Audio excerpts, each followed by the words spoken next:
বছর পণ্ডিতি ছিল না, কোনো জায়গায় কোনো অস্তিত্ব ছিল না, কিচ্ছু করতে পারে না। এখন মাহফিলগুলোতে গিয়ে গিয়ে আলেম ওলামার সাথে গুতাগুতি শুরু করে দিয়েছে এই সকল উচ্ছিষ্ট কিছু বিএনপি নামক এই সকল দালালরা।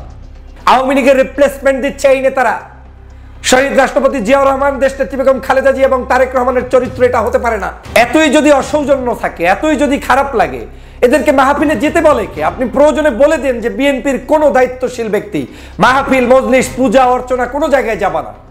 বিএনপির কোনো নেতার মাহফিলে যাওয়ার প্রয়োজন নাই। যেই নেতা মাহফিলে গিয়ে একজন আলেমের ওয়াজ শোনার মতো ধৈর্য তার নাই, একজন আলেমের ব্যাখ্যা শোনার মতো ধৈর্য তার নাই, একজন আলেমকে অসভ্য ভাষায় গালিগালাজ করবে, সেখানে তাকে বেদব বলবে, চোখ উপড়ে ফেলবে, তাকে একেবারে শেষ করে ফেলবে, মেরে ফেলবে, এটা কোন ধরনের অসৌজন্যতা?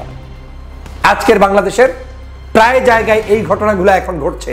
কবির বিন সামাদ বাংলাদেশের আলোচিত একজন শিল্পী, একজন লেখক, একজন ইসলামিক ওয়াইজিন এবং তিনি ইসলামিক কন্টেন্ট ক্রিয়েট করে বিভিন্ন জায়গায় আলোচনার জন্ম দিয়েছেন। বাংলাদেশের তরুণদের কাছে একজন জনপ্রিয় ব্যক্তিতে রূপান্তরিত হয়েছেন। সেই কবির বিন সামাদের একটি মাহফিলে সাতক্ষীরার জেলার বিএনপির সাবেক আহ্বায়ক জনাব আব্দুর রৌফ সাহেব যে অকথ্য ভাষায় গালিগালাজ করেছেন এবং একটি প্রশ্ন করাকে কেন্দ্র করে সেখানে যে অসৌজন্যতা তার উপরে দেখিয়েছেন এবং মাহফিলের পরিবেশ নষ্ট করেছেন, সেটার আমি তীব্র নিন্দা জানাই।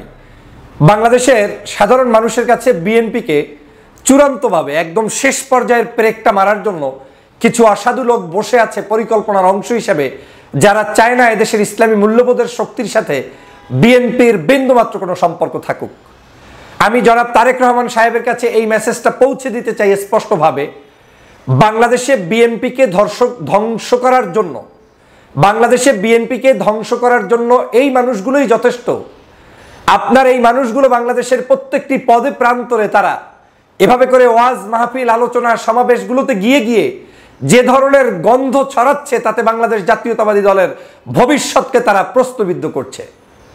এতই যদি অসৌজন্য থাকে, এতই যদি খারাপ লাগে, এদেরকে মাহফিলে যেতে বলে কে? আপনি প্রয়োজনে বলে দেন যে বিএনপির কোনো দায়িত্বশীল ব্যক্তি মাহফিল, মজলিস, পূজা অর্চনা কোনো জায়গায় যাবা না। বিএনপির কোনো নেতার মাহফিলে যাওয়ার প্রয়োজন নাই। যেই নেতা মাহফিলে গিয়ে একজন আলেমের ওয়াজ শোনার মতো ধৈর্য তার নাই, একজন আলেমের ব্যাখ্যা শোনার মতো ধৈর্য তার নাই, একজন আলেমকে অসভ্য ভাষায় গালিগালাজ করবে, সেখানে তাকে বেদব বলবে, চোখ উপড়ে ফেলবে, তাকে একেবারে শেষ করে ফেলবে, মেরে ফেলবে, এটা কোন ধরনের অসৌজন্যতা? আজকের বাংলাদেশের প্রায় জায়গায় এই ঘটনাগুলো এখন ঘটছে। আওয়ামী লীগের রিপ্লেসমেন্ট দিচ্ছে এই নেতারা। শহীদ রাষ্ট্রপতি জিয়াউর রহমান, দেশনেত্রী বেগম খালেদা জিয়া এবং তারেক রহমানের চরিত্র এটা হতে পারে না। তারা কখনোই বলে না আপনি ইসলামের বিরুদ্ধে, ইসলামপন্থী মানুষদের বিরুদ্ধে গিয়ে রাজপথে নামেন কিংবা মিছিল করেন কিংবা মাহফিলগুলোতে ডিস্টার্ব করেন। কিন্তু অতি উৎসাহী কিছু নগণ্য মানুষগুলো বাংলাদেশের বিভিন্ন জায়গায় গিয়ে পণ্ডিতি জাহির করা শুরু করেছে। 16 বছর পণ্ডিতি ছিল না, কোনো জায়গায় কোনো অস্তিত্ব ছিল না, কিচ্ছু করতে পারে না। এখন মাহফিলগুলোতে গিয়ে গিয়ে আলেম ওলামার সাথে গুতাগুতি শুরু করে দিয়েছে এই সকল উচ্ছিষ্ট কিছু বিএনপি নামক এই সকল দালালরা। আমি ধিক্কার জানাই। কোথায় তোমাদের সভ্যতা ছিল এত বছর? কোথায় তুমি কাজ করেছো এত বছর? সাধারণ মানুষের উপরে আওয়ামী লীগ জুলুম করেছে, অত্যাচার করেছে, নির্যাতন করেছে, নিপীড়ন করেছে। আলেম ওলামার উপরে অত্যাচার করেছে, নির্যাতন করেছে, নিপীড়ন করেছে। এই আলেম ওলামার উপরে যারাই অত্যাচার করেছে তাদেরকে বাংলার মানুষ বিতাড়িত করেছে এবং তারা বাংলাদেশ থেকে পালিয়ে গিয়েছে। আপনারা জানেন আওয়ামী লীগের একটি চরিত্র ছিল, বাংলাদেশের যে কোনো ইসলামিক অর্গানাইজেশনগুলোকে তারা বন্ধ করতে চেয়েছিল, মাহফিলগুলোতে বন্ধ করতো, 144 দ্বারা জারি করতো তাফসির মাহফিলে। জনগণ ভালো চোখে নেয় নাই, যে কারণে তাদের পতন হয়েছে। কিন্তু আজকের আপনারা নতুন করে আওয়ামী লীগের সেই রেখে যাওয়া উত্তরসূরির ভূমিকায় অবতীর্ণ হয়েছেন। কি অপরাধ করেছে কবির বিন সামাদ? কি অপরাধ করেছে একজন আলেম? তিনি মঞ্চে উঠে বক্তব্য দিতে গিয়ে, আপনি তো একটা গানের মঞ্চে গিয়ে গানের কোনো প্রতিবাদ করেন না, সেখানে গিয়ে তো কলি ছন্দ পতন হচ্ছে কিনা আপনি সেটা নিয়ে তাহাকিক করেন না। আপনি মাহফিলের মধ্যে গেলে আপনার এত চুলকায় কেন, এত গাখাউস কেন আপনাদের? একজন আলেম ওয়াজ নসিহত যেভাবে করছে আপনি শুনে চলে আসবেন, ভালো না লাগলে আপনি প্রত্যাখ্যান করবেন। আপনার সব এলেমগিরি জাহির করতে যান এই মাহফিলগুলোতে, তাফসীর মাহফিলে ঢুকে ঢুকে আপনি নতুন নতুন এলেম দেখাচ্ছেন। কি এলেম আছে আপনার? একজন আলেমের কাছে প্রশ্ন করার ভদ্রতাও যদি না জানেন, তাহলে আপনি কিসের রাজনীতি করছেন? আবার নাকি চেয়ারম্যান, আবার নাকি এমপি, আবার নাকি মন্ত্রী, এই নামে নামে এক একজন এলাকার বহুত বড় বড় ভাব দেখান। মনে করেন যে গ্রামের মুসল্লিরা আপনাদের সামনে জিম্মি। আসলেই জিম্মি। কিছু সন্ত্রাস, কিছু চাঁদাবাজ, কিছু লুটেরা, কিছু দুষ্ট, কিছু অসভ্যদের কারণে আজকের বাংলাদেশের সমগ্র প্রান্তে পদে প্রান্তে মানুষগুলোর অশান্তি তৈরি হচ্ছে। আমি স্পষ্ট ভাষায় বিএনপির পক্ষ থেকে দিক নির্দেশনা চাই এই সকল মানুষদের প্রতি। হয় তারা মাহফিলে যাবে, চুপ করে বসে থাকবে, না হয় তারা মাহফিলে যাওয়ার প্রয়োজন নেই। মাহফিলে গিয়ে যদি সন্ত্রাসী করে, মাহফিলে যদি চৌক উপড়ে ফেলে, মাহফিলে গিয়ে যদি বক্তাকে বেদব বলে, ওই রকম বিএনপি নামক কর্মীকে তো মাহফিলে যাওয়া থেকে বন্ধ করে দেওয়া উচিত। এই একই কাজ আওয়ামী লীগ করে পতন হয়েছে, এই একই কাজ আওয়ামী লীগ করে ধ্বংস হয়ে গিয়েছে, সেই কাজটি আপনারা আবার শুরু করে দিয়েছেন। আমি ধিক্কার জানাই, নিন্দনীয় কাজ করেছেন।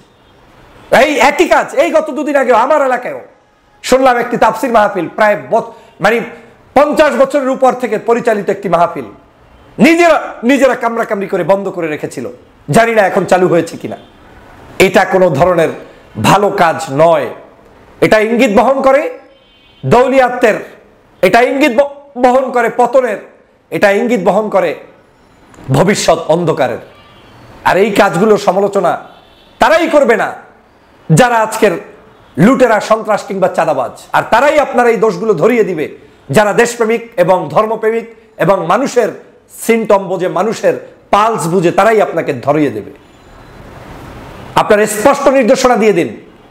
কত বড় দুঃসাহস একজন আলেম সে যেই হোক, এলেমের পার্থক্য থাকতে পারে, আমলের পার্থক্য থাকতে পারে, বয়সে ছোট বড় থাকতে পারে, কিন্তু একজন ওয়াইজিন, আমার বাড়ির মেহমান, তাকে আপনি প্রশ্ন করবেন, আবার প্রশ্নের উত্তর সঠিক মতো না পেলে, মন মতো না হলে আপনি সেখানেই করবেন। চেহারার মধ্যেই তো মনে হয় যেন আপনার মধ্যে বিন্দুমাত্র ইসলামের প্রতি দরদ নাই।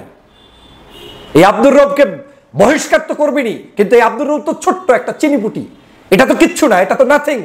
বিএনপির এটা তো একেবারে পার্ট, একেবারে স্মল, এটা মেম্বারের যোগ্যতা নাই। কিন্তু এই আব্দুর রবকে বলছি না, আমি বলছি বাংলাদেশের প্রত্যেকটি জায়গায়, শুধু রব নয়, আরো যারা বড় বড় মহারথী রয়েছে, যারা সকাল সন্ধ্যা ধর্মের বিরুদ্ধে, ইসলামের বিরুদ্ধে, আলেম ওলামার বিরুদ্ধে বিষোদ্গার গায়, ওই সকল দুষ্টগুলোকে মুখ বন্ধ করেন, না হয় বহিষ্কার করেন, না হয় ওদের কাছ থেকে দলকে রক্ষা করেন।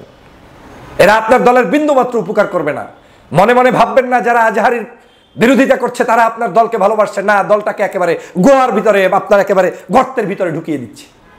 আর যারা মনে মনে ভাববেন না যে অমুক মুক্তিযোদ্ধা টাইটেল লাগিয়ে, হ্যাঁ, ফজলুর রহমানের মতো একজন নেতা, বিশাল মনে হয় যেন আওয়ামী লীগ করে আসছে, দলে এত নেতা শর্ট পড়েছে যে আওয়ামী লীগ থেকে ধার করা নেতার দিয়ে তারপরে ধর্ম বিরোধী কথা বলাতে হবে। এই সকল লোকগুলো আজকের বাংলাদেশের বিভাজন তৈরি করছে, আজকের সকাল সন্ধ্যা প্রতিনিয়ত ধর্মভিত্তিক কাজগুলোর বিরোধিতা করছে। এই সকল হারুন পাপিয়ে দিয়া এই দল টিকবে না। এই দল যদি এই সব মানুষ দিয়ে টিকাতে যান, মাহফিল মজলিসগুলোর উপরে আক্রমণ করে যদি টিকাতে চান, তাহলে সেটা যে কয়দিনের জন্য টিকবে, তারপরে দেখবেন যে সেই অবস্থাটা কোথায় গিয়ে দাঁড়ায়, শেখ হাসিনার পথেই হাঁটতে হবে। আমি সে কারণে স্পষ্টভাবে বলতে চাই, এই ভাষাগুলো দেখুন এবং শিখুন। কি করছেন এগুলা? জনগণের কাছে কি উপস্থাপন করছেন আপনারা? এদেশ 5ই আগস্ট আবার নতুন করে স্বাধীন হয়েছে কারো বাপদাদির তালুকদারিগিরি চালানোর জন্য নয়। এদেশটা স্বাধীন হয়েছে সকল ধর্ম, পেশার, মতের মানুষগুলো স্বাধীনভাবে কথা বলবে সেজন্য।